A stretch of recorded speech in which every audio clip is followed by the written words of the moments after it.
Welcome to the Empowered Podcast, episode number 93. Today, if you want to be a speaker or you want to take your speaking skills to the next level, you will absolutely want to tune in to the rest of this episode where I talk to Tracy Goodwin, who is also known as the Red Sweater Lady. She's been coaching actors, singers, voiceover artists on how to speak better, how to have more vocal variety, how to overcome their fears, how to tell stories, all of the things that are the ingredients for an excellent speech.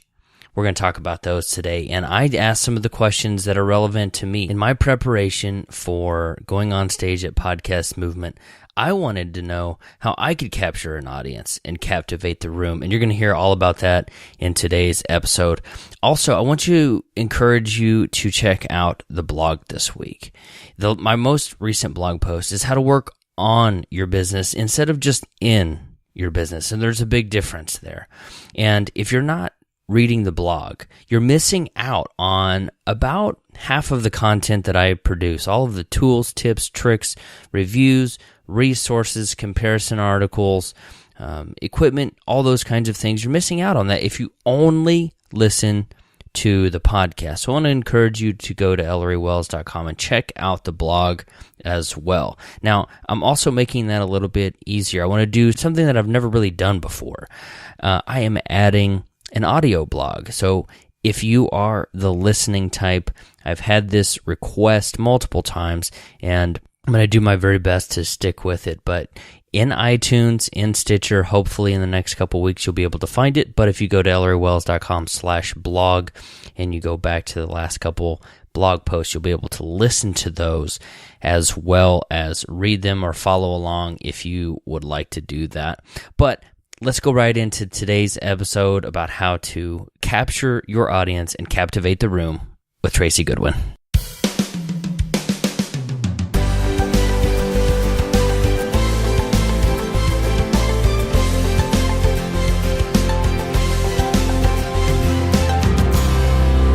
Thank you for tuning into this episode. I'm here with my guest today, Tracy Goodwin, and Tracy's going to teach us how we can get up on stage or go in front of the room and captivate our audience and really, I reverse that, really capture an audience and captivate the room. Let's welcome to the show, Tracy Goodwin. How are you doing, Tracy? I'm great. How are you doing? I am doing just fine. Sorry, I got the words, the captivate and the capture. I knew kind of what I wanted to say, but I got them out of order, so I apologize. Hey, you had me engaged. There we go. I didn't even catch it until you said something, so it was great. Now I'm glad to be here. So I'm excited to have you on the show today because just this morning, Tracy, I was sitting. So we're recording this on a Thursday, and every Thursday for the last year, actually just over a year, I've been going to a local coffee shop, the La Madeleine here in Round Rock, and I go and I usually get to work done, write blog posts, respond to emails. I have done a couple web chats, but this morning I was reading, I think it's Talk Like Ted by Carmine Gallo. I know he wrote it, and I am preparing my speech for the PMX, the Podcast Movement X, like TEDx Talk, a Podcast Movement. Mm-hmm. So I'm sitting there reading the book, and I'm thinking I've got this awesome call with Tracy here in just a few hours. So I am looking forward to learning from you how I can capture the attention of my audience and captivate the room. And like I said, I am honored to have you and excited to learn from you. Well, that's so cool. Now, are you talking about the Podcast Movement in Dallas in a week? I am. You're speaking there? I am. Well, I'm going to be there. I'm going to come and cheer you on. Well, thank you. I don't know the time. It'll be on Friday. They have blocked off a series of rooms. I don't. The details are probably online at podcastmovement.com, but I don't know the time and I don't know the room. But my talk is going to be blogging versus podcasting and creating your digital media empire. Oh wow! And my background, my start was in blogging. Okay. And I'm going to go into some of the details on that on the talk, and just how we can, tell stories, grab people's attention, and incorporate different types of media into this business that we're doing that you've built. I know you have training courses, you have downloadable resources, you have one-on-one coaching, and I talk to so many podcasters, Tracy, like I know you're doing, who don't really consider blogging. They think it's kind of old-fashioned. They don't really need to do it, and I want to kind of encourage them that I wouldn't be where I am. I wouldn't have the business that I have without blogging and podcasting. So that's what I'm going to talk about on Friday, but enough about me. That's awesome. Thank you. I'm looking forward to it. I'm nervously excited. I'm very introverted and really? I would have not thought that just from hearing you. I get that a lot. I fake it really well. But I'm sure you work with all types too. Introverts, extroverts, people who with all sorts of experience.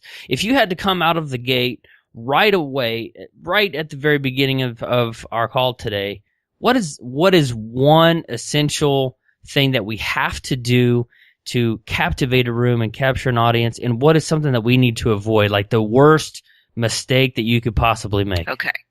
All right, here we go. That question, it's just a great question. And I have to kind of flip through the files really quick because, coming from me, I really, all of it's so important. It's like asking the heart surgeon, what's the most important part of the heart surgery, Right. But, do I eat healthy? Do I exercise? Right. Which one is it, right? Right. But I will tell you, and yes, I drive marketing people crazy because they say, who's your target market? Everybody. Because anybody who doesn't want to look like an idiot when they get on stage, right? Well, the voice is the power piece. And so anybody that opens their mouth and speaks, that's my market. But one of the biggest problems or biggest stumbling blocks or biggest things that gets in the way that can really do the most good is breathing. I would agree. I see it from executives to actors, and there's so many benefits from it. Benefits that people probably are not even thinking about. I mean, you can put an actor in front of a camera and have them deliver dialogue and they're not breathing, and then you can have them deliver it connected to the breath, and their entire face changes on camera.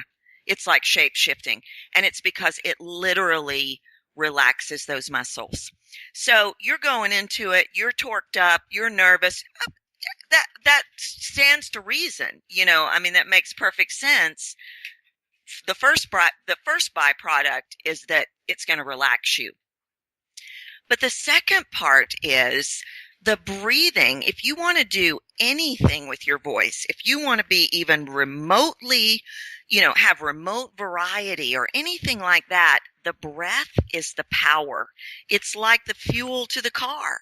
You want a quarter of a tank or you want a full tank? But, if you have a full tank, you can go way further than if you have a quarter of a tank. But the really cool part, and this is what people, I think, don't even think about, it creates the vulnerability. The breathing connects the body and the mind and the words all together. It's the glue that holds everything together.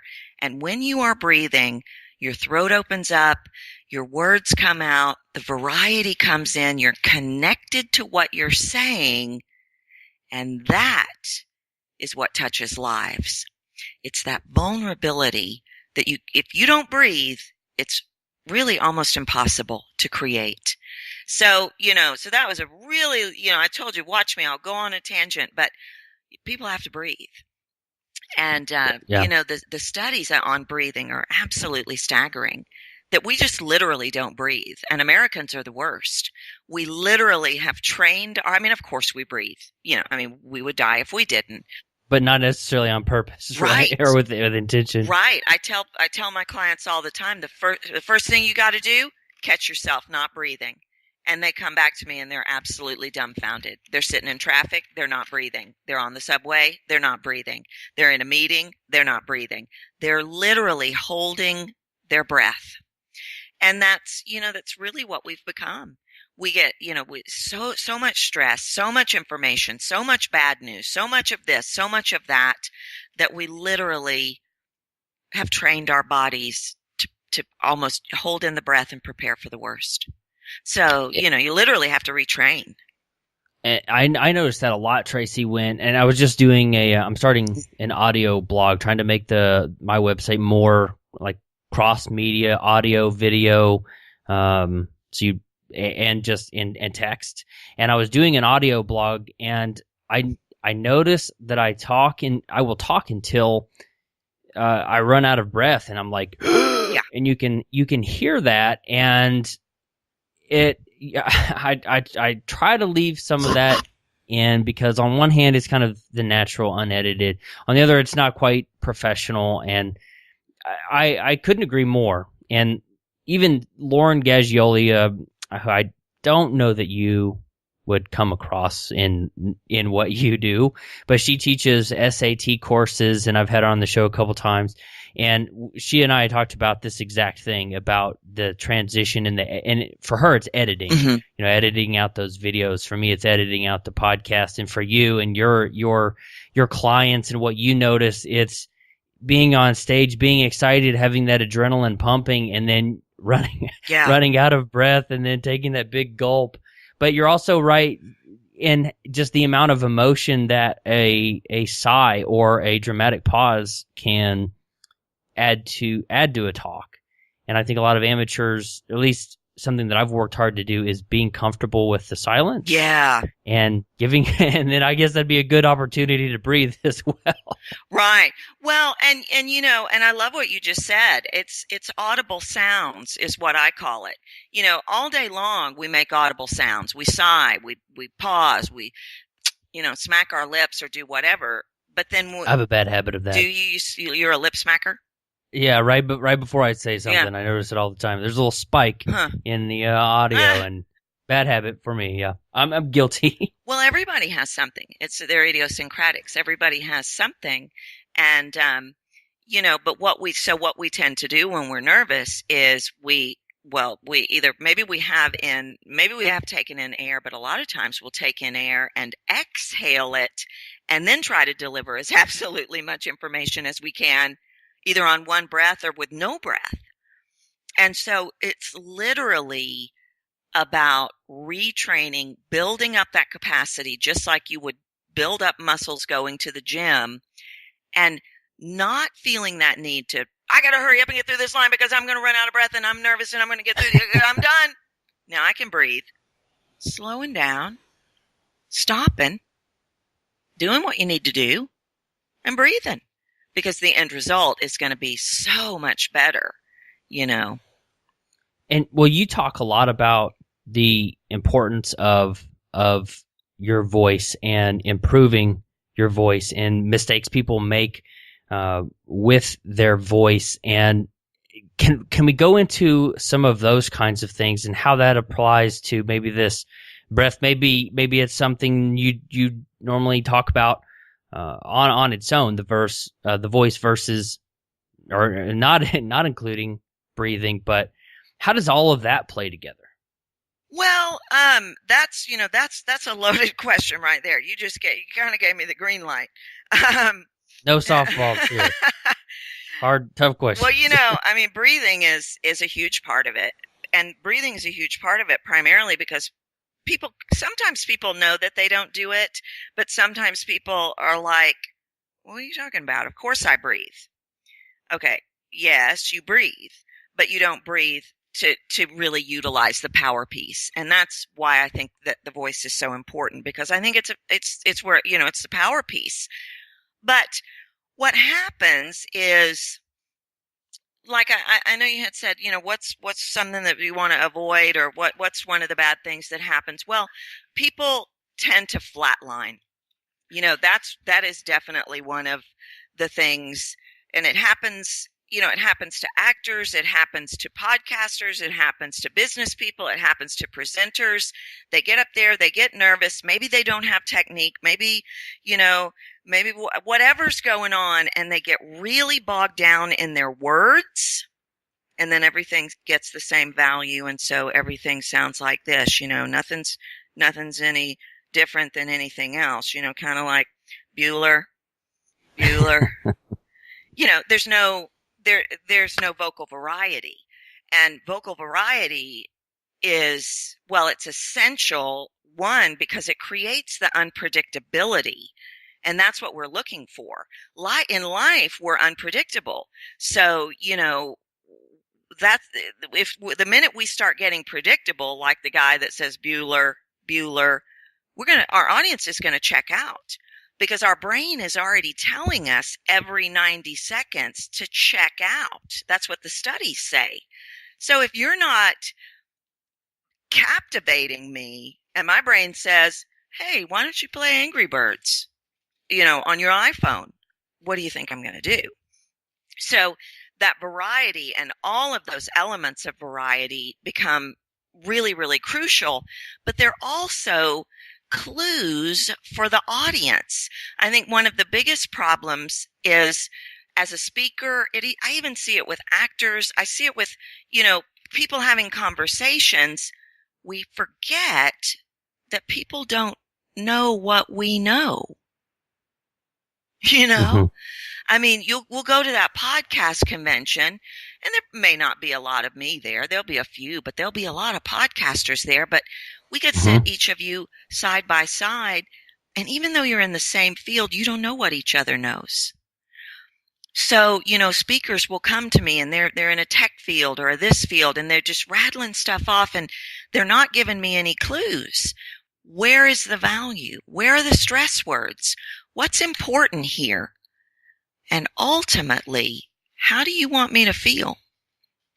So I think I'm guilty of that too. I know I have a lot of areas that I can always be improving on. I've had some speaking experience. I've done Toastmasters. I've been on stage in front of a few thousand people back in high school, actually. Oh, that's great. But I feel like I sound somewhat monotone, even when I feel like I have a lot of energy. So I actually converted to standing up when I podcast. Right now I'm standing up, and I think I get oddly enough, it comes back to breathing. I think I get more emphasis and more animated with my arm. I'm over here waving my arms. Nobody can see it but me.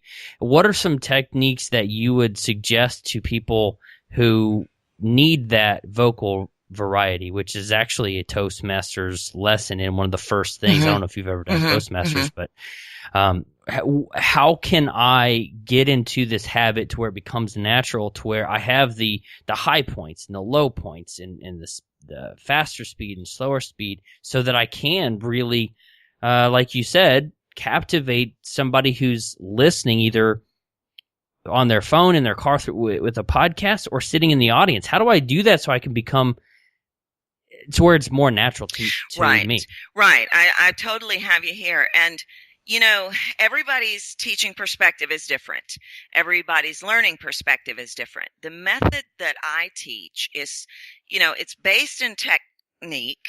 It's been crafted over the years into what works. That's still technique.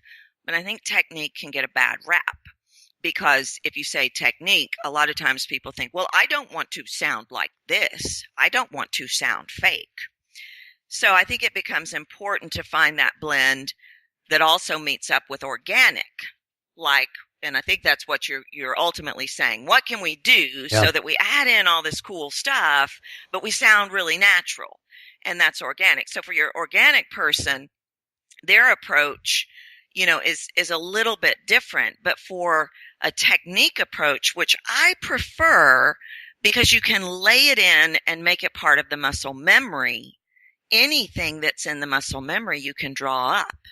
Everything we've ever experienced is in our muscle memory. You're in a car wreck when you were 23. When you're 44 and you hear screeching brakes, your body will pull that up. So that's what I like about technique. So first of all, so we have to lay that in. But first of all, I find a lot that people aren't even quite clear on what variety means. A lot of times people confuse their overall pattern with variety, or they might confuse pace, going faster or slower, as variety. And so, variety, when you talk about vocal variety, I see it as a lot of pieces. We set a core volume, we set a core pace, and then with that, I work on a scale of 1 to 10. 1, you're dead. 10, you're an auctioneer. So, we want a 5, right? So pace-wise, we want a 5. Volume, we don't want anybody yelling, and we don't want anybody really quiet. So I say, get set at a 5. And then you can add in shades of louder and softer, shades of faster and slower, shades of higher and lower, elongation, which is one of my favorite tools, and then set up the really great stuff with a pause. Then we want to stress the pieces that we really want to drive home to the audience, and we want to go back and we want to stress them with all those pieces of variety, rather than we say, okay, stress your words. Okay, I'll stress them. That's what we do. What about getting quiet? What about taking all of those variety elements and rolling them in along with stress? So that's, when you say to me, variety, even the word, that's what I think of as variety. And from a really technical perspective, you can take your script, you can take your material, you can take your notes, and you say everything a different way out loud. Welcome to the show, everyone. Okay, that sounds one way. Welcome to the show, everyone. You see, and you try out a bunch of different ways. And as you try them out, you're going to come up with what feels good, what sounds natural, what makes sense to you, what makes sense to your audience. But if you only think it in your head, you're never putting it in your muscle memory. So you talk to an actor, you talk to a speaker, and they say, oh, it sounded so great in my head. Well, did you say it out loud? No. Well, that's why. You can think it, but you have to do it, And I think that's kind of a lot of what Toastmasters is about. It's getting up there and doing it and trying it, learn it, apply it, try it kind of concept. Yeah, I just did the lip smacking thing before I started talking. I just did it. Mm-hmm. One of the things that I was talking to my local Toastmasters club about is looking at these first 10 lessons like your personal trainer. It's not just, hey, let's go through the motions, because we had a girl who was in like 2 or 3 months. She was 6 lessons in, and that's just really fast. She was just racing through them. And honestly, I didn't feel like she was improving much from one to the next. It was just like, I need to get it checked off. Yeah. I need to get all of these done. And I was like, guys, look at this like a personal training lesson. Mm-hmm. In this one, the point is to practice. I mean, they're called they're very they're called what they want you to practice, like vocal variety or speaking with your body speaks, I think is actually the title of one thing. Look at these things as practice modules. The whole point is to move around in this one. The whole point in this one is to use vocal variety.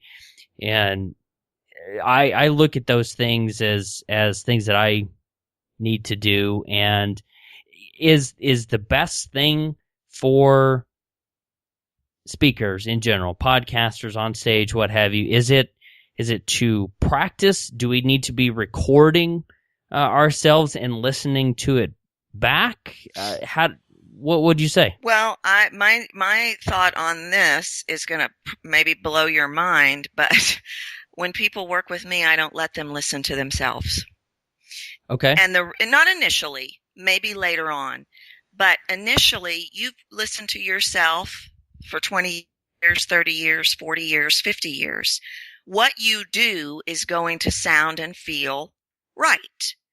If we push beyond that and add in some variety or adjust an accent or bring your sounds more forward, it's going to feel wrong and it's going to sound weird. But the end result is right. So I think it becomes more about learn the skill, of course, first, in my opinion, awareness. Okay, I'm sounding pretty flat. Or, oh boy, I talk too quiet. Or, oh, I go too fast. Awareness. What do you need to work on? Then learn the skill, apply it, make sure you've got it right, and then practice it and practice it and get it set so that it becomes the new top layer. So that when you go to speak this next time, this new top layer comes up where you've laid in all this variety. And it comes up automatic. You don't even have to think about it. So that's kind of, my theory, my methodology. But I do think practice is essential.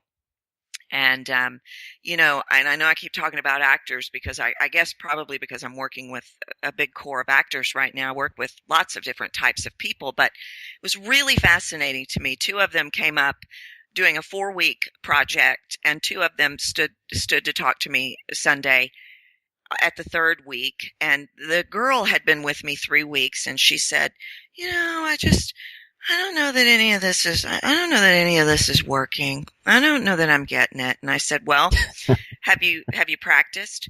I've been really busy. And I said, okay, well, that's why it's not working. Exactly. Come on. Exactly. Literally, the boy standing there right next to her, he'd only been with me 2 weeks. He said, I've been practicing every day. I've been practicing 30 minutes a day. This is what I've been doing. Do you think that's about right? Because I just got cast in a film today. So I really think we're on to something here. Yeah. And the thing is you don't have to practice forever. I think sometimes because of our time constraints, we think, I can't spend the rest of my life practicing. Well, I don't think you have to. I haven't necessarily laid in new voice principles in 30 years because they're there. Well, at the same time, though, I think we're always practicing. I think the really excellent people may not ever stop practicing. And what's coming to mind right now, Tracy, is what's his name that was in American Sniper, and he has this really what was I guess it's technically a Texas accent, even though I'm from Texas and don't talk like that guy. But what's that actor's name? And Chris just Klein. how much time? Or was that the Sniper guy? Chris Klein. Chris Kyle was the character. Right. What's that guy? He's in. Oh man. Neither one of us can remember, and I'm not gonna pull it up on the computer to look. He's great. he had to practice talking. Bradley Cooper. There you go. There we go. There you go. There we got it. And how well he did in that role, and how much practice he had to have put in to do some of these things. And I wonder, and I'd love to get your opinion. Do you think the pros, I don't know if Mel Gibson's a bad example after his crazy years, but the Clint Eastwoods, all of these people who are just box office gold, do you think they continue to practice even after making $15-20 million a movie? Well, I'm going to answer that, and I've got a great answer for that. But I get your point, and I guess what I was thinking in my mind when I said you don't have to practice forever, I think I was thinking as far as learning the new skills. You lay in the new skills. You've never done variety, so you lay it in, you learn it. But you're always practicing forever. And I just recently had the opportunity to work with one of the top on-set acting coaches out in LA. He's worked with all the big guys. He worked with Heath Ledger, Matt Damon, just a ton of them. And he wrote me a letter, and it was just a reference letter. And in it, I was much more excited about what I'm about to say to you than even the praise that he gave me. He said, the difference between A-list actors and anybody else is that they are constantly in voice training. They are constantly improving their voice. They are constantly making the voice a priority piece. Yeah. So the answer is yes. The answer is yes. And Go ahead. No, I think that's so cool. I mean, especially as a voice teacher. Of course I loved that. Well, I had a girl last night basically fire me from coaching her. She was in one of my mastermind groups. She wasn't a coaching client. And she just wasn't kind of like the girl one of the two that was standing in front of you. She's like, I'm just not feeling it. I'm not feeling like I'm making a whole lot of progress. And I look back over her time and I'm thinking she's not doing what you're talking about. She wasn't practicing. She wasn't doing some of the things that I was suggesting or coaching or telling her to do. And I was feeling kind of down about it. It's been kind of a frustrating couple of days for me. And then today, one of my friends messages me. See, I did the lip click again. One of those bad habits we're talking about. Whenever I talk to people about all these bad habits, I find myself really super yes, and being hyper aware of it. Exactly. Well, this guy messaged me and he said, "Hey, I want to buy you this ticket to go to this conference in Austin in September." I was like, "Wow, you don't have to do that. Thank you." He's like, "Well, I want to do this." He wants to spend. He's already paying me. He wants to spend money to buy me a ticket, and he says, and I don't have it in front of me, but he basically said, because A, I want you to be there, and B, as a thank you for all of the things that you've helped me with to this point. And it's just, it's the exact same thing to me as your two actors. One who less than 12 hours before says, I'm done, I'm canceling, I'm dropping out, and some other things that I won't mention. And she just wasn't seeing results. And here's this guy who is doing the practice, putting in the work, not only seeing results, but wants to thank me even more. And I give them basically, for the most part, the same things, the same activities to do, have the same conversations. And of course, it's the same me that they have access to. And it is all about the practice. It's about putting in the work.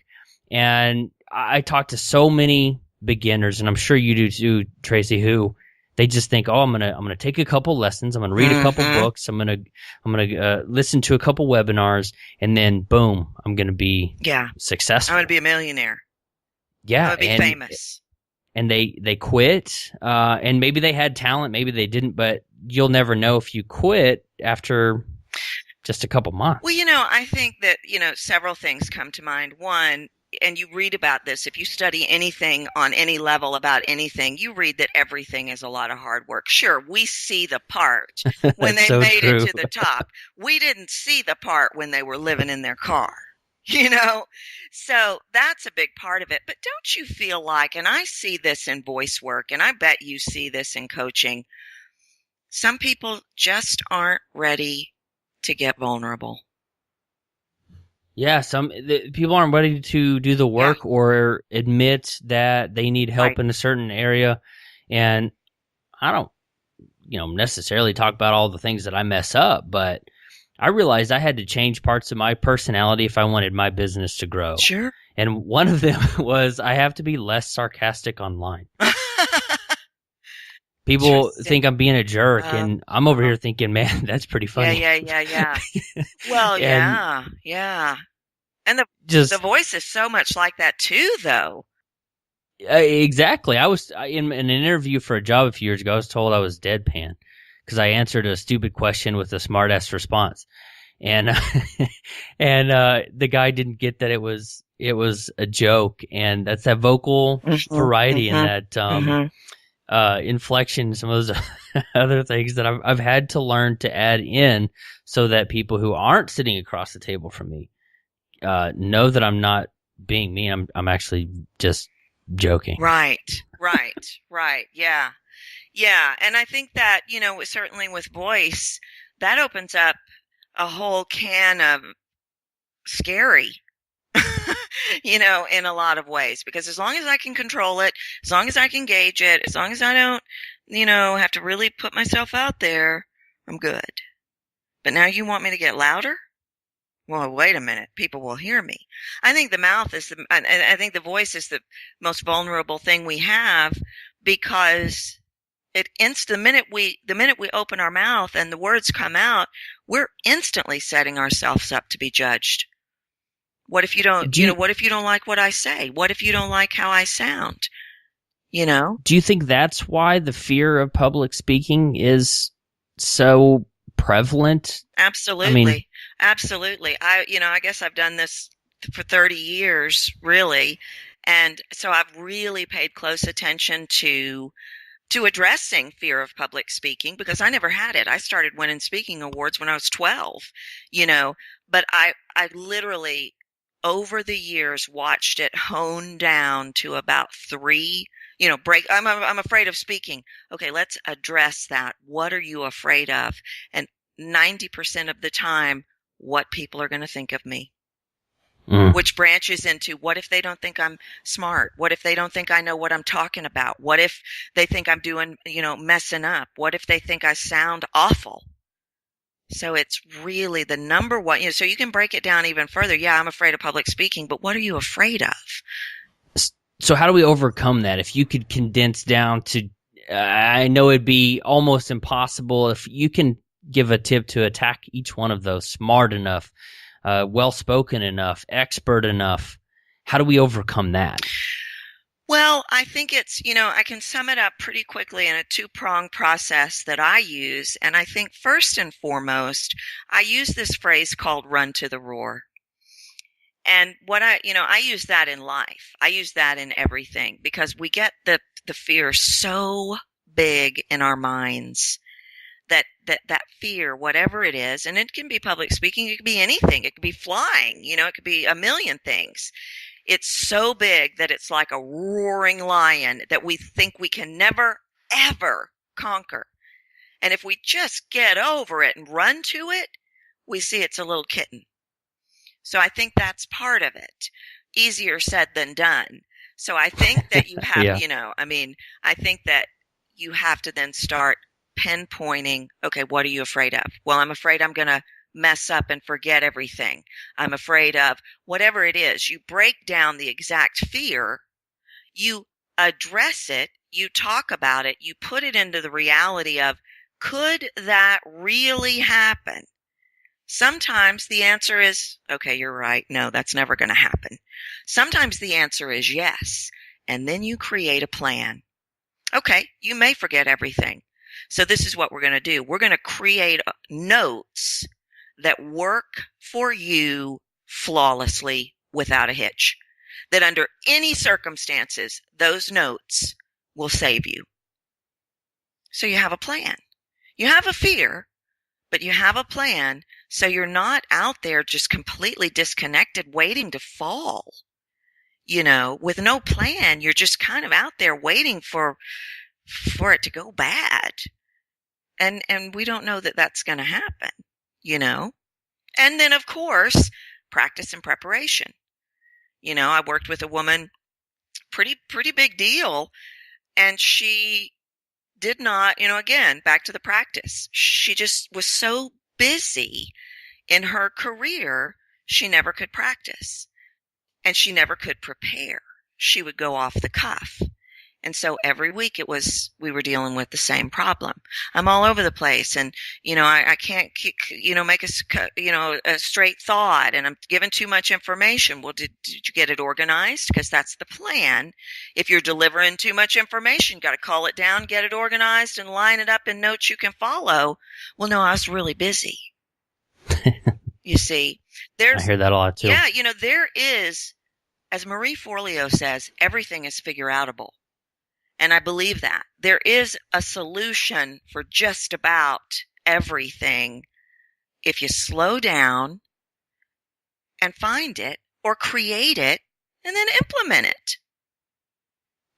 And I want to get back to that. I was actually writing down a couple questions so I didn't forget them, and I want to come back to that. But before I forget, who's the best speaker that you have ever heard or seen? Oh, man, you caught me off guard on that one. I know, throwing those curveballs. No, you are a curveball guy. Oh, wow.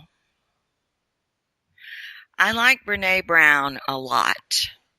Okay. Because she really can, she speaks to the heart. She speaks from the heart and she speaks to the heart. And she really has an understanding as a speaker and a person about affecting people through the senses to encourage them to change.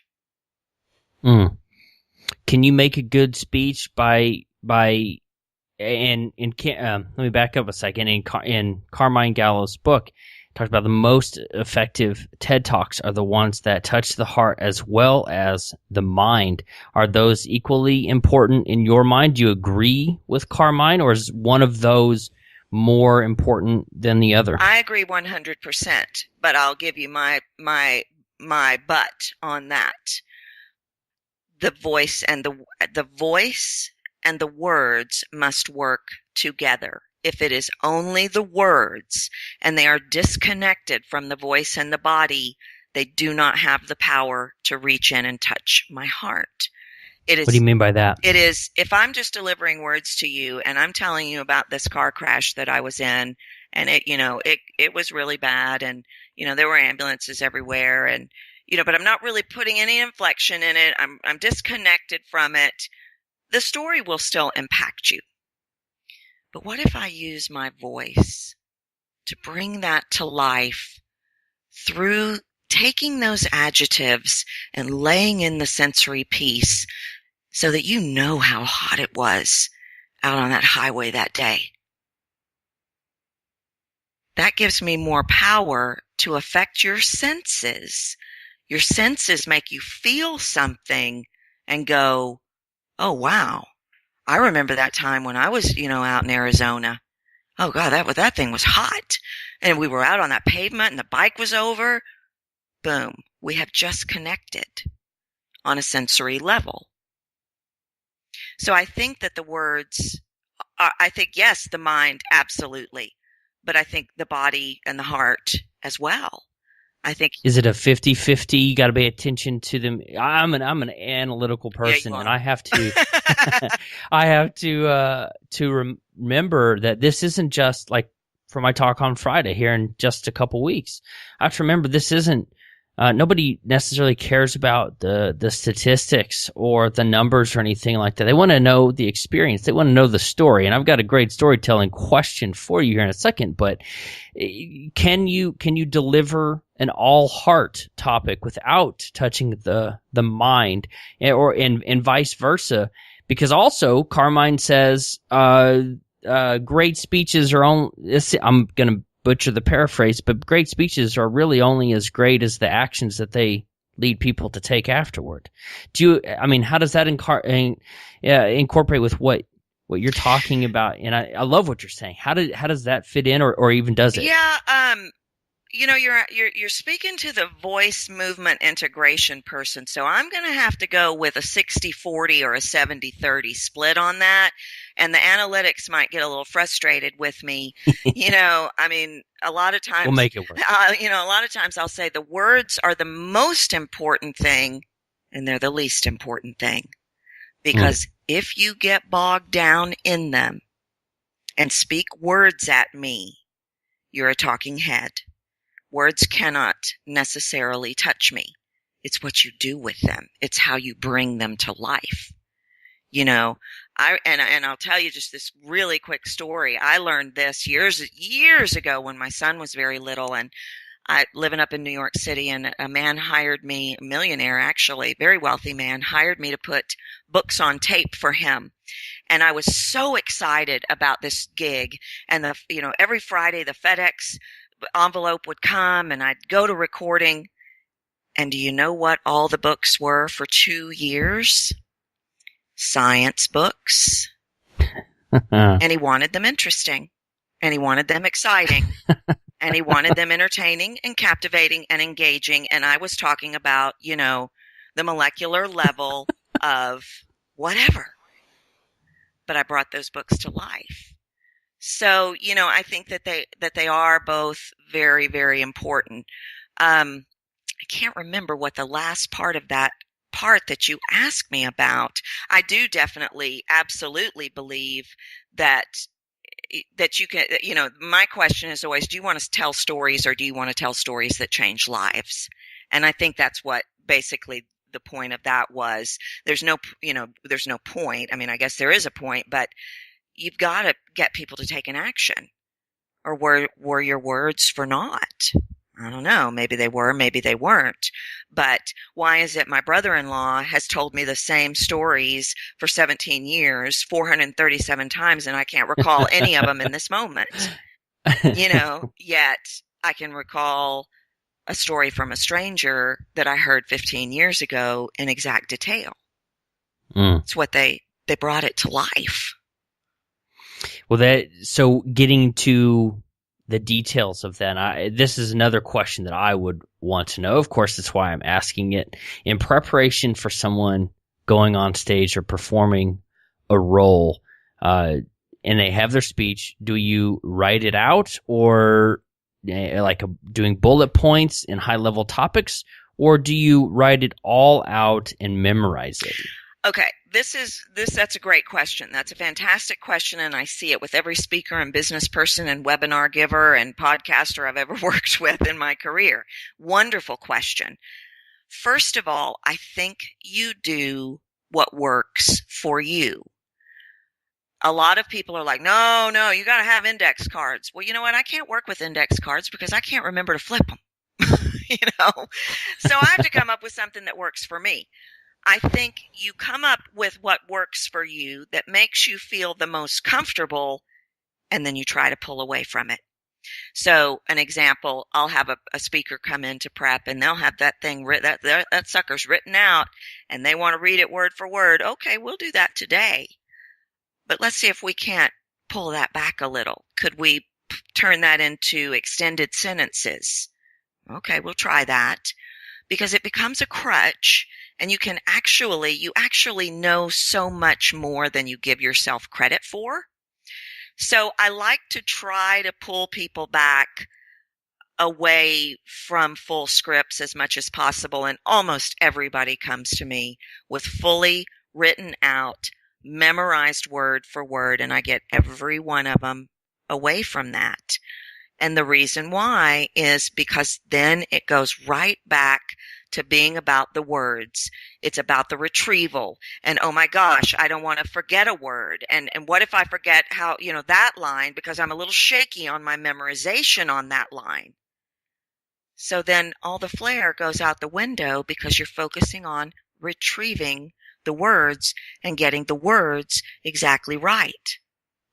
Well, let me ask you a selfish question. Sure. Because I noticed myself doing this with Toastmasters. I have this ability, just like I said, in June, my junior year of high school, I did a one-act play and then so we had to memorize everything. And then I got into doing prose and poetry, solo things, and did that all through my senior year. And I've always been in sales, always talked to people on the phone, talked to people in person. And over time, I've kind of built this ability to talk to people.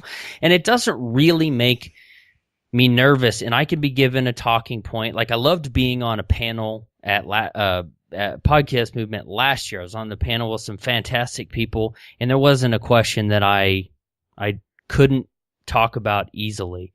But I noticed myself going into situations where I had to do some sort of presentation, and I didn't really prepare because I knew that I could take a topic, I could take an idea and talk about it for 3 or 4 minutes.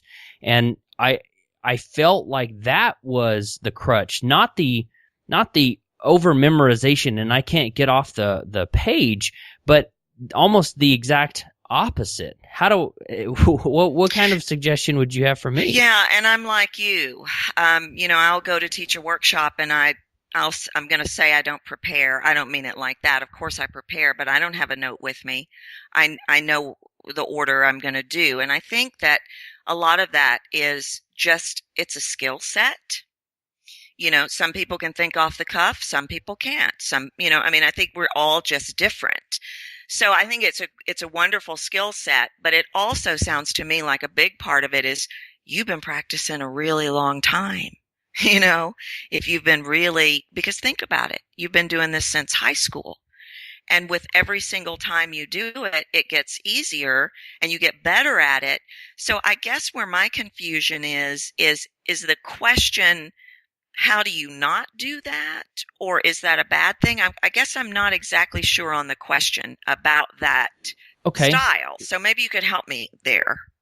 And maybe that's something that I need to figure out, honestly, because I want to get up on stage here in 2 weeks, Tracy, and I want people to walk away thinking that was awesome. Mm-hmm. I like Ellery. I like his message and him as a person, and I want them to be impacted by what I have to say, mm-hmm. and as I think anybody who's going to go on stage would. And I get nervous that if I go up there and what you said makes me feel better about it, but I don't want to use the term wing it, but that's kind of how I see it in my head. I don't want them to have spent money on this conference. They didn't pay necessarily to see me come up there, but they come and they spend it's actually 10 minutes, but they spend time out of their day to come that they could have been listening to somebody else. They've flown all this way, they've driven all this way, and they've dedicated this time to listen to me, and I don't want to let them down. And I feel like if I go in and, I've got 10 minutes, I can talk about blogging, I can talk about podcasting, I can talk easily just right now about how they fit together. I can tell my story. And I feel like if I don't spend this time preparing and rehearsing and practicing and memorizing like I see other people doing, I feel like I'm going to let these people down, and I don't want to do that. But you need to maybe approach it like this is a skill set that you have a strength in that they don't, whereas there's something that they might just blaze through that you have to work through.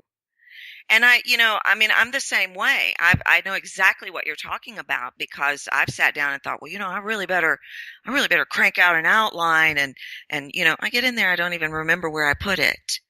And because I just don't work that way because this is my thing. This is my niche. Now, if it comes to building a Facebook ad, I've got every note in the book. I've got every window open. I'm going word for word. So I think that we're all just different. I think what becomes important is that you have, obviously you're very knowledgeable in the things that you're going to speak about. And you just have a real clear-cut sense of what that's going to be and what you can put in that time frame. And that's actually the danger for people like you and me. You're giving me 15 minutes? Well, you sure can't give me 2 hours and 15 minutes? Calling it down, bottom lining it, because it's all important. I got to tell you about everything. So really, that is what my advice to you would be. Your concepts, or if you don't, know which concepts you want to talk about. What will fit in 10 minutes? Take that audience into consideration. What are they going to benefit from the most? How do you want to lay it out? What's your introduction? What's your conclusion? Get it clear in your head. And if you're an impromptu speaker, good on you, mate. There you go. People would kill to be, well, they wouldn't kill, but people would love to be able to do that. Just like I would love to be able to be better at marketing or whatever, So don't let that become a hindrance. Don't let that, relish that. Ride that, kind of like, pulling somebody away from a script. Ride the fact that you don't need it. You really have the confidence.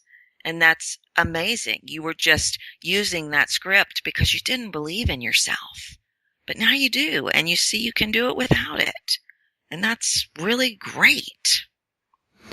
Yeah, whenever I talk to people who need the script, I just say, put it down. The material, the story. And guess just like they use that as a crutch, I took maybe this, and I honestly, I think if it is a skill that I have, it only came about because, man, we in high school, we got third place in the entire state of Texas.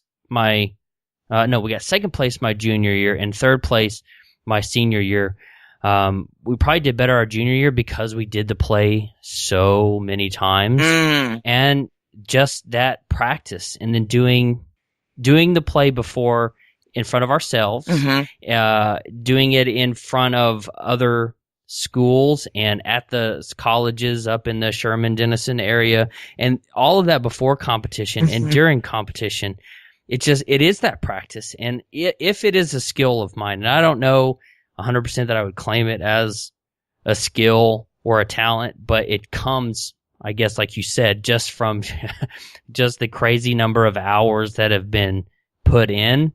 And the last question that maybe it'll be the last big question, Tracy, storytelling.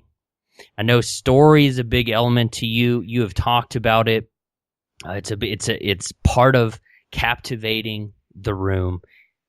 How do we tell a good story? I'm going to answer that, but I had a thought on what you just said before that. I just wanted to throw something in that all that practice, you laid that ability into your muscle memory, just like everything else. So you laid it in so nicely that it's your top layer. And that's why you draw from that. And somebody who's never, ever, ever given a speech before, they're not drawing from that same layer. They're drawing from a layer that says, no way. But anyway, I wanted to just throw that in. Storytelling. Yes. Super popular, super everything now and will be. But like I said before, do you want to tell stories or you want to tell stories that change lives? Which means you've got to incorporate a few things. First, what I see happen a lot, not all the time, but a lot, with my business clients, they pick the stories that make them shine, which is okay, but what is the story that is going to make your audience believe they're going to shine? We have to pick our stories according to who's listening to them. I could tell you 5 stories right now. One of them is you're really going to connect to because of who you are and what you do, and you're my audience right now. So I have to pick my story or stories really carefully because I don't want to tell story after story. Well, I do want to tell story after story after story, and that's part of the problem too. People tell too many stories. So pick your stories according to your audience and pick them wisely. But then you've got to tell all the parts if you want to captivate me. You can't just tell the victory. You can't just tell, oh yeah, and I was really broke and then I made $1 million. You have to tell me you got to tell the good, the bad, and the ugly, which can make you, and this is it right here. To tell the whole part of the story creates vulnerability because I have to tell you that I lived in my car and I'm not really happy about telling you that or whatever it is, you see. But stories are stories because people connect to them. Stories are stories usually because there was this horrible time and this victory time. What happened? What was your life like? What happened to change it? What was the result of that? What did you then do to get out of that mud hole? How did it work? How did you apply it? What was the result? What's your life like now?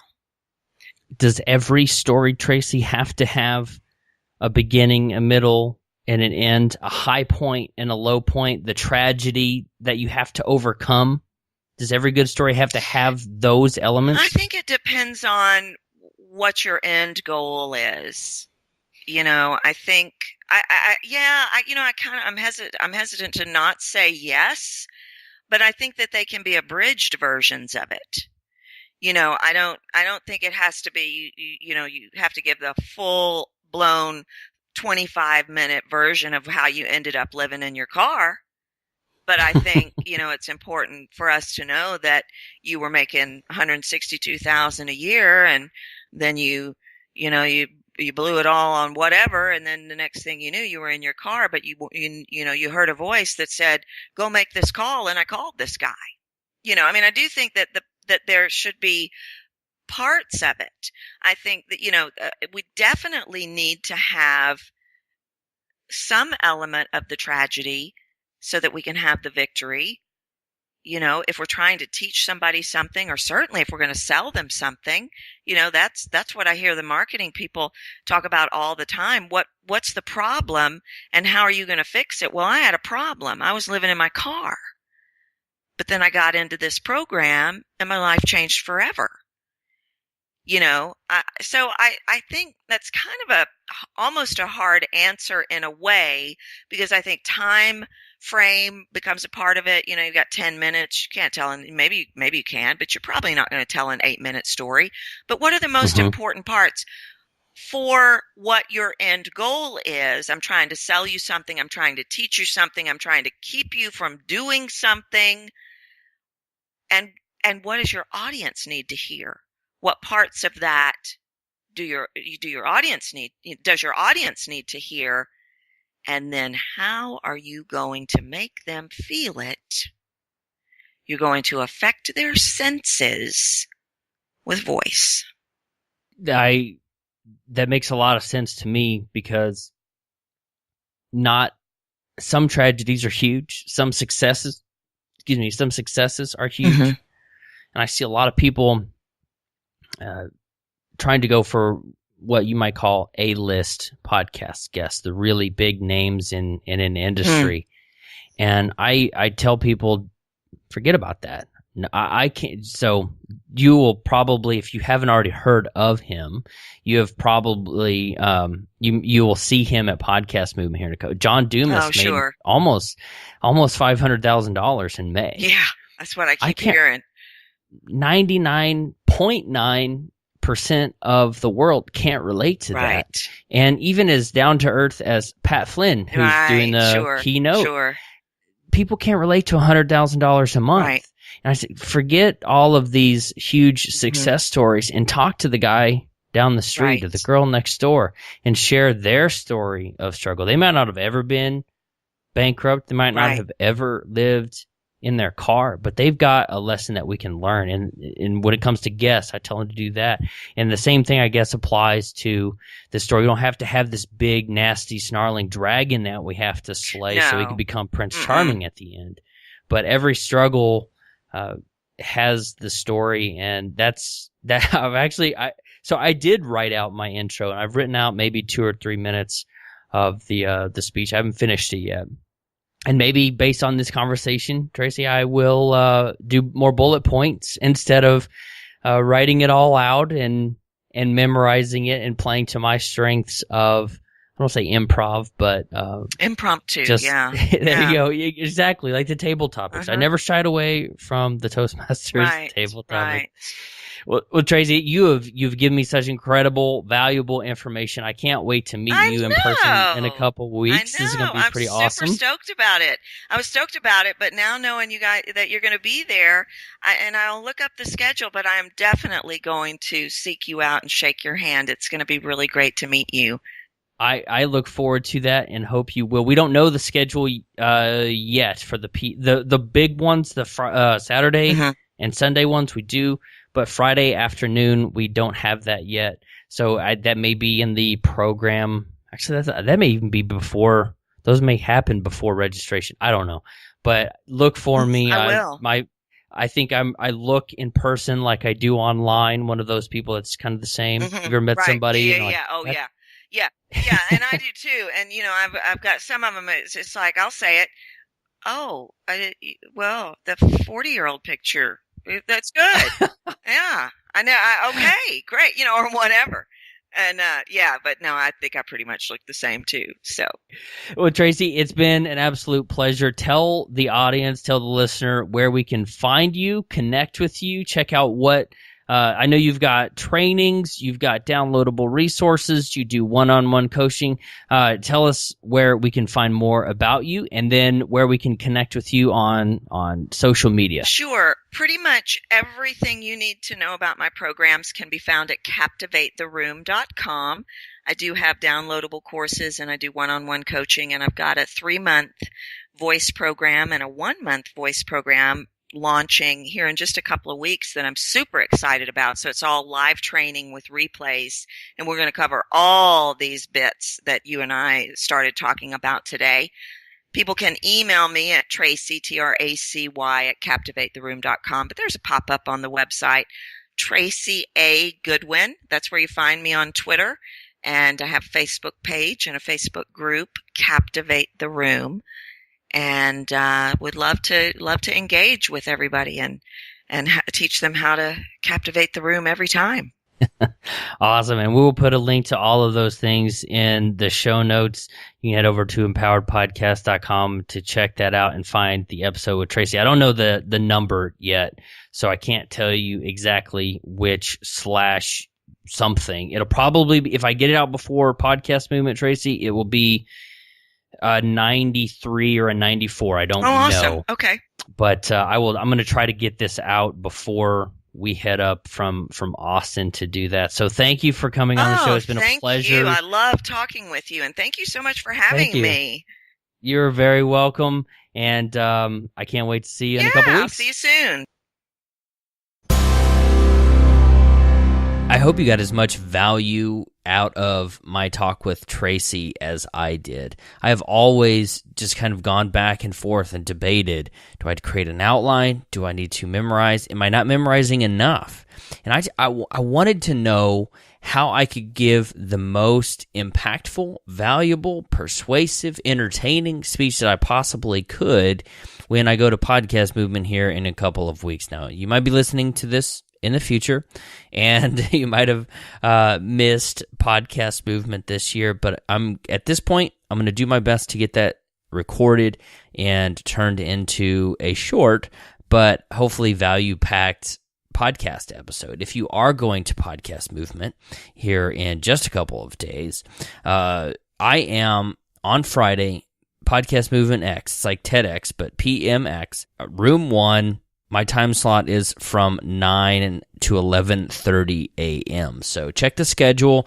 I think there's a link if you go to empoweredpodcast.com/93 there in the show notes, which, by the way, you need to go to empoweredpodcast.com/93 anyway, because it's got a link to that blog post that I mentioned about how to work on your business instead of just in it.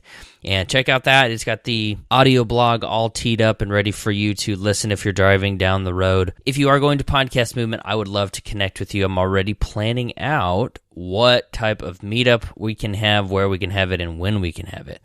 So pull out your phone if you're not already on it, and go to your keypad, type in 773-770-4377, and type in PM15 EVENT. That's PM15 event to 773-770-4377, and I will add you to the list. I'm going to message all of those people when and where we can meet, where we can connect, what we're doing, what we're up to, and I would love to meet you. Seriously, if you've been listening to the show for 5 episodes for 5 minutes, or well, it hasn't been 5 years, but if you are listening to the show, I want to meet you. That would make the conference, that would make my day and make the conference absolutely worth the expense and the time away from recording and writing. And I would love to meet you. So make sure you do that. Make sure you text PM event to 773-770-4377, and let's meet. Let's have a coffee. Let's eat breakfast. Let's have a sandwich for lunch or something like that, and let's get together. Thanks for listening to this episode of the Empowered Podcast. I'm your host, Ellery Wells. We'll see you next time.